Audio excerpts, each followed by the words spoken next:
All right, so they also need some via Ferrata equipment. Yes. And luckily we have some of those. What have you got, Chip?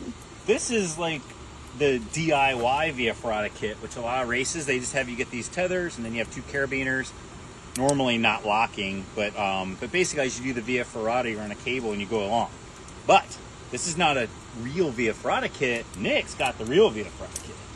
Yeah, so essentially you're just clipping into a fixed line or a cable, so that way if you fall, you just fall the length of the cable 10 or 20 feet. Just 10 or 20 feet. Yeah, you're not going to you die. can still get hurt. You can. What this does is this wraps a coil with all this stitching in, so you got thousands and thousands and thousands of stitches.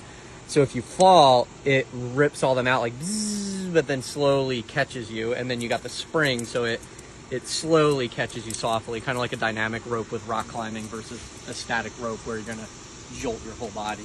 Yeah. Yeah, so this is fine when you're going horizontally. You want that if you're taking the via Ferrata up, because if you fall, you might slide down the cable 10 feet. Then that hits. That's where you want the spring to come into things. But this is required for France.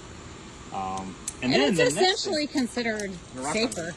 So it is safer. But they're they're both. I mean, they're both going to save your life. they're equal if you're on a horizontal. The minute you go vertical, that's where you have to have that, because this has no stretch. So when you hit, it yanks you, and then you break have your back. potential for falling farther. And when the next stuff, and the Dyneema you need to be careful with. You think it'll break? It could. It could. Okay, hold on. Okay.